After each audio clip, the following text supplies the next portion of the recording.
Welcome back. Turning now to the war in Ukraine, where Ukrainian President Zelensky is warning his country's air defense supplies from key allies are at risk due to the war in Iran, as NATO's Secretary General urges European allies not to lose sight of Ukraine amid other conflicts. It comes after a week that saw Russia launch its most intense attack of the year against Ukraine, a barrage of drones and missiles killing at least 18 people in multiple cities, according to Ukrainian officials. And joining me now is Ukraine's ambassador to the U.S., Olga Stefanishyna. Madam Ambassador, thank you so much for being here. We really appreciate it. Thank you, Kristen. Thank you for having me and having attention to Ukraine. Absolutely. Well, let's dive in, because this week Russia launched a massive missile and drone attacks. In fact, one of the largest since the war began. What can you tell us about what is actually happening, the reality on the ground right now in Ukraine?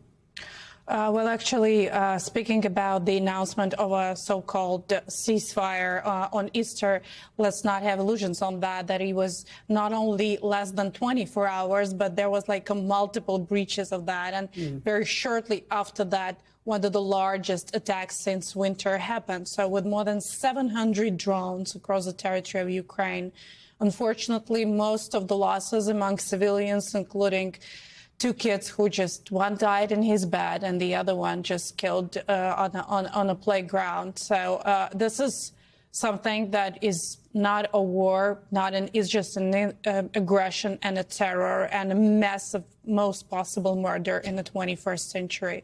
And we really need to make everything we can to stop it. I want to play you a little bit of what President Trump had to say this week when he was asked about Ukraine. Take a listen and I'll get your reaction on the other side. Ukraine is moving along. I wish they could get along, frankly. A lot of people are dying in Ukraine. We'll see what happens. There's things happening there. We're focused so much right now on Iran, seeing if we can get that completed. We're focused so much on Iran, he says. What is your reaction to hearing the president's comments, and how concerned are you that the United States has turned its attention away from Ukraine?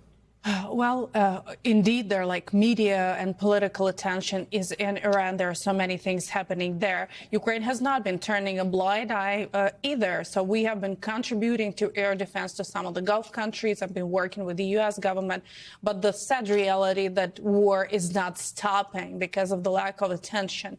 We have been developing our capabilities. But the very important thing that we were able to coordinate in terms of military deliveries to Ukraine. And so far we had smaller disruptions, but they were not major, not effective, the major deliveries. We hope that the war in Iran and U.S. engagement there will be over, that the order will be restored, and we could come back to diplomatic and political efforts toward ending the war in Ukraine, because this is aggression against people. You talk about the diplomatic efforts.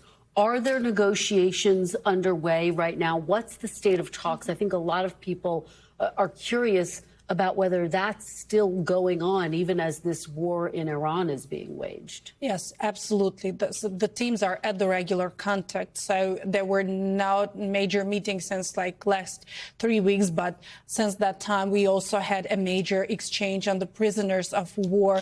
With more than 100 Ukrainian prisoners of war came back to Ukraine. We have been also hearing and seeing that a group of Ukrainian kids who were abducted, they returned to Ukraine. So the talks are happening and continuing on the multiple layers. But also we see that Russia is not really interested in engaging a real diplomatic efforts, because they see that basically they're reaching the goals of their, political propaganda they were doing in Moscow, seeing the waivers in terms of sanctions, seeing the waivers in terms of personal sanctions, and the members of State Duma walking around the Congress just pretending like nothing has happened. This is not something that helps the effort in terms of mediation and the end of the war. Russia speaks the language of pressure. When they're deprived of money, resources, and the fuel of war, they really would come back to the table and start the real conversation. I want to play you something that the vice president said now and get your reaction to that on the other side. Look.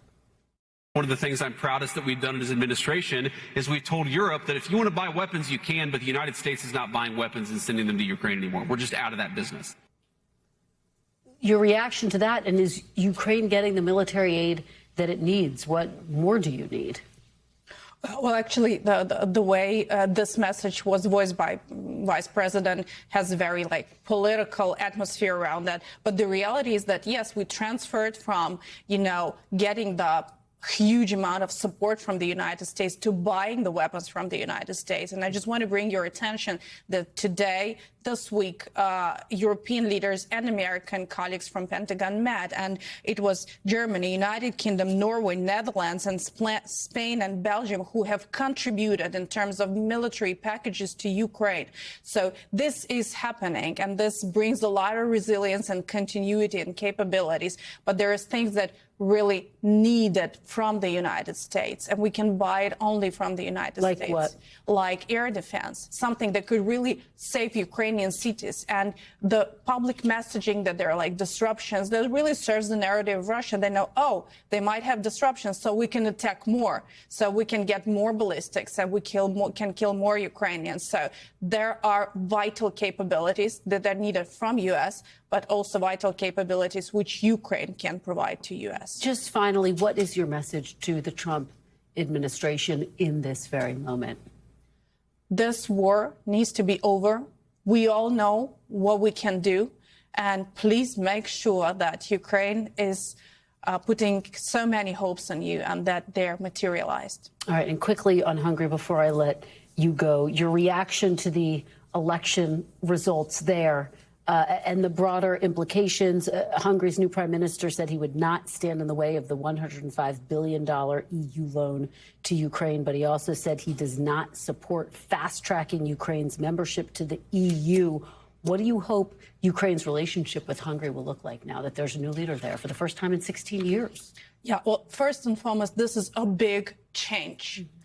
This is a change which brings us to understanding that Europe is now more united than ever and more capable than ever, and we don't have this disruptor in the European house. So Ukraine will do everything we can to build the relations we need to have with our neighbors.